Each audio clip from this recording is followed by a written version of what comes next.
আমার আম্মু আজকে মিষ্টি কুমড়া দিয়ে শুটকি দিয়ে রান্না করেছে। বিশ্বাস করেন এত সুন্দর ফ্লেভার আসছে আর এত মজা। মানে আমি প্রথমেই আগে ঘাপঘুপ করে এটা দিয়ে খেয়ে নিয়েছি। আর শুটকিটা আমি আসলে নেইনি, কারণ ওটা আমার খেতে ভালো লাগে না, জাস্ট ফ্লেভারটা হলেই হয়।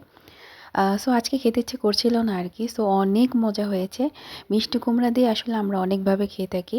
লাইক আমরা হচ্ছে মুরগির যে ছাল পাকনা যেটা হয় সেটা দিয়ে খেয়ে থাকি। অ্যান্ড হচ্ছে মাঝে মাঝে মাছ দিয়েও খাওয়া যায়। অ্যান্ড মাঝে মাঝে শুটকি দিয়েও খাওয়া যায়। আপনারা কে কীভাবে খান অবশ্যই আমাকে কমেন্ট করে জানাবেন। আজকে আসলে মিষ্টি কুমড়া আসলে আমাদের বাসায় অনেক বড় একটা মিষ্টি কুমড়া এনেছে। সো একেক দিন একেকভাবে খাওয়া হচ্ছে, কারণ এগুলো কেটে রেখে দিলে আসলে নষ্ট হয়ে যায়। সো আমরা ৩ দিন, মানে আজকে শেষ হয়েছে মিষ্টি কুমড়াটা। মানে ৩ দিন ধরে আসলে খাচ্ছি। মানে একদিন হয়েছে আম্মু মাছ দিয়ে মুরগির মাংস দিয়ে রান্না করেছে। আরেক দিন ডিম দিয়ে রান্না করেছিল, অ্যান্ড আজকে হচ্ছে শুটকি দিয়ে রান্না করেছে। মানে খুবই মজা হয়েছে, বিশ্বাস করেন। আপনারাও কি আমাদের মতো করে এভাবে খান? মানে শুটকি দিয়েও কি খেয়ে থাকেন? অনেকে আসলে অনেকভাবে খেয়ে থাকে, যে দেশের আসলে যে খাবার। আমাদের দেশে আসলে এইভাবেই খেয়ে থাকি, আমরা খেয়ে থাকি আসলে।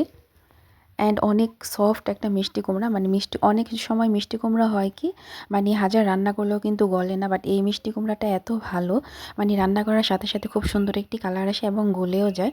অ্যান্ড তার সাথে ছিল হচ্ছে মাছের তরকারি, সেটা হচ্ছে সিম দিয়ে আলু দিয়ে বেগুন দিয়ে রান্না করেছিল। আমার আসলে ঝোল খেতে অনেক ভালো লাগে। আমি আসলে শুকনো খাবার ওরকম খেতে পারি না, যেটা সত্যি কথা। সো আমি আসলে অনেক ঝোল দিয়ে তারপরে খাই। প্লেটটা দেখেই বুঝতে পারছেন মানে কী পরিমাণ ঝোল আমি খাই। আমার হচ্ছে পোলাও দিয়ে যদি মাংসও খাই, সেক্ষেত্রেও আমার গরুর মাংসের ঝোল অনেক লাগবে। কারণ হচ্ছে আমি ঝোল ছাড়া একদমই খেতে পারি না। অ্যান্ড ডাল হলেও আমি ডালও বেশি করে নেই। মানে হচ্ছে আমার এরকম একটা স্বভাব। সো মাছের তরকারিটাও খুবই মজা হয়েছে এবং ভালো করে মাখিয়ে আমি সবসময় খাই। অনেকেই দেখি যে ভালো করে আসলে মাখায় না, মানে একটু একটু ভাজি নিয়ে বা তরকারি নিয়ে খেয়ে থাকে। বাট আমি আগে সবসময় মাখাই ভালো করে। মাখিয়ে তারপর হচ্ছে আমি একটু একটু করে মাছ দিয়ে বা মাংসের তরকারি হলে একটু একটু করে মাংস দিয়ে তারপর হচ্ছে আমি খেয়ে থাকি। আর যেহেতু আমার একটু গ্যাস্ট্রিকের সমস্যা আছে, তাই আসলে আমি একটু লেবুটা নিচ্ছি না। লেবুটা নিলে আসলে যদি সমস্যা হয়, যেহেতু আমি এখন ডিনার করছি, সো এটার জন্য হচ্ছে আমি লেবুটা নিইনি। আর পেঁয়াজটাও, কাঁচা পেঁয়াজটাও নেইনি, কারণ কাঁচা পেঁয়াজে হচ্ছে গ্যাস্ট্রিকের সমস্যা হয়, এটার জন্য আমি আসলে নেইনি। তাছাড়া হচ্ছে আমি লেবু অথবা আমি পেঁয়াজ নিয়ে খেতাম। আর এই শীতের সময় পেঁয়াজ, নতুন পেঁয়াজ যেগুলো ওঠে সেগুলো দিয়ে খেতে তো অনেক ভালো লাগে। সো আমার হচ্ছে খাওয়া প্রায় শেষ। আচ্ছা, আপনাদের কাছে সত্যি করে বলেন তো, গরমের দিন ভালো লাগে নাকি শীতের দিন? আমার কাছে যেটা সত্যি কথা, আমার গরমের দিনই ভালো লাগে, আমার শীতের দিন আসলে ভালো লাগে না। তার কারণ হচ্ছে শীতের দিন হচ্ছে একটা আলসামর দিন।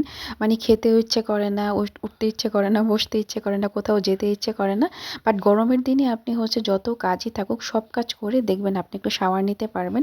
বাট শীতের সময় হচ্ছে আপনি যত কাজই করেন শাওয়ারটা নিতে ইচ্ছে করবেন, আর এত পরিমাণ ঠান্ডা বাতাস আসে, মানে ভালো লাগে না। যারা আসলে জব করে বাহিরে যায় তাদের জন্য আমি মনে করি অনেক কষ্ট।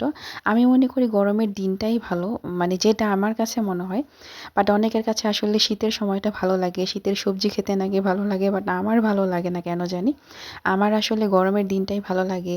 মাঝে মাঝে ঝড় বৃষ্টি আসে, মানে খুবই ভালো লাগে। আমার আসলে শীতের দিনটা একদমই ভালো লাগে না। সো এখানে হচ্ছে আমি একটু একটু করে মাছ দিয়ে মাখিয়ে, ভালো করে মাখিয়ে নিয়েছি। তারপর হচ্ছে একটু একটু করে মাছ দিয়ে খাই। আমার আসলে কী স্বভাব জানেন? আমার আসলে স্বভাব হচ্ছে আমি যখনই ভাত খাবো, মানে একটা বাজে স্বভাব। আমি যখনই ভাত খাই তখন হচ্ছে আমি আমার বিছানার উপরে তারপর হচ্ছে ভাত খাবো, অ্যান্ড হচ্ছে আমি মোবাইলটা ছেড়ে একটু নাটক দেখতে থাকি। আমার আসলে খুবই ভালো লাগে নাটক দেখতে দেখতে খেতে, বা মুভি দেখতে দেখতে খেতে আমার খুবই ভালো লাগে। আমি আসলে সবসময় এটা করে থাকি। সো আজকের মতো এখানেই বিদায় নিচ্ছি। টাটা।